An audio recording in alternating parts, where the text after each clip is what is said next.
Previously on Tooth Island, bites were tested. I calcified at 33 months, erupted at 13 years old, and had full root formation at 15 years old. Well, since I'm an anterior and you're a posterior, I guess we're just not aligned. Guess so.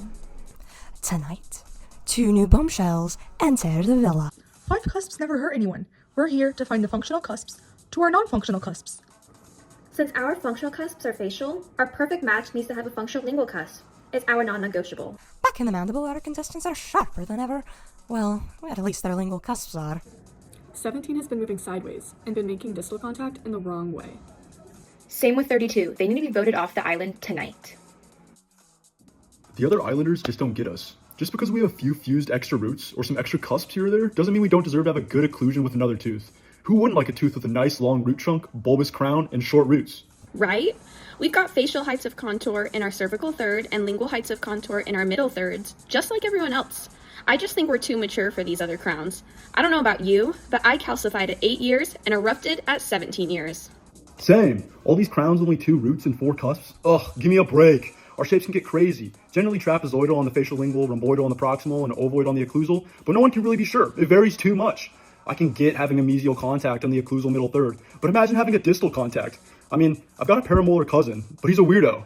I can barely tell the other islanders apart. We are unique. We could have 4, 5, or even 6 cusps in a +4 or Y5 groove pattern. And I haven't started on all the variations in root number and configuration we can have.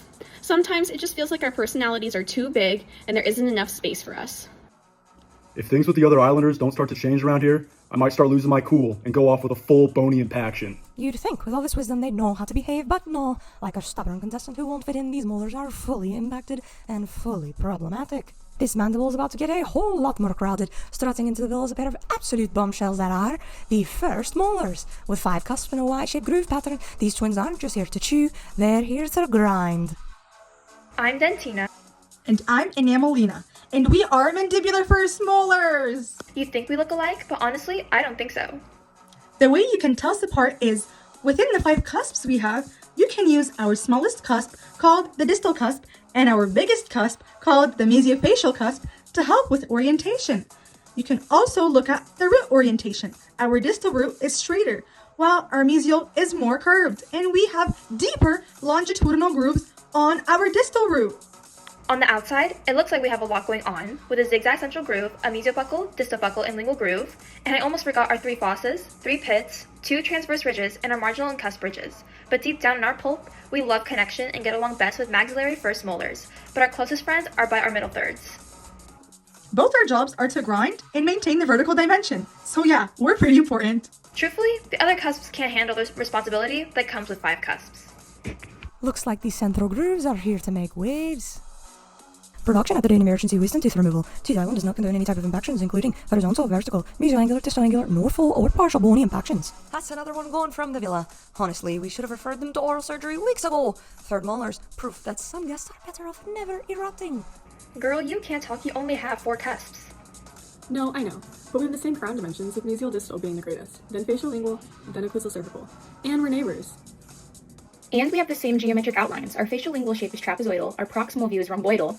But our occlusal views are different. Yours is rectangular while mine is pentagonal. Okay, but we're still more similar than you think. Our height of contours are the same, with the facial being in the cervical third and lingual being in the middle third. And our proximal contacts are the same, with both being in the middle third. But all posterior teeth have proximal contacts in the middle third. Ladies, that's enough. Yes, we're all different, but we're here for the same reason, to find our pair. Mandy's, tell us more about yourself. Well, our 4 cusps, which are from 4 lobes of calcification, differ in height and size. In height, our mesiolingual is the tallest, then distal lingual, which are our non-functional cusps, followed by our functional cusps, the mesiobuccal and distal buccal cusps. Then in size, our mesiobuccal is the largest, then mesiolingual, then distal buccal, and finally, distal lingual. We have the same occlusal anatomy as you guys, with mesial and distal marginal ridges, 2 transverse ridges, cusp ridges, and tips, and triangular ridges. But our central groove is a lot straighter, and we only have a buccal and lingual groove with many supplemental grooves. Our buccal groove sometimes terminates in a pit or just fades out, while our lingual groove rarely goes into a lingual pit and normally fades out. And we have a central, mesial triangular, and distal triangular fossa, with a mesial, central, and distal pit. Don't forget our +4 groove pattern. Right, and we also have 2 roots, 1 mesial, which is larger, and 1 distal, with 1 root trunk that's longer than yours and Annalena and Dentina. And we also have 3 root canals, 1 mesiobuccal, 1 mesiolingual, and 1 distal, with 2 furcations, 1 lingual and 1 facial. Also commonly fused, and have no developmental depressions. That's great and all, but you look so similar. How are we supposed to tell you apart? That's easy. We taper mesial to distal, and our roots sometimes deflect distally. Also, we have a straighter distal marginal ridge. almost like we're mirror images. Well, as the sun sets over the occlusal table, tensions are higher than a mesiolingual cusp, and this mandible is looking more crowded than ever. One thing's for certain, this fight is far from adjusted. Join us next time for more grooves, more drama, and maybe even a few surprise fillings, because in this villa, you'll never know who's about to do it up next.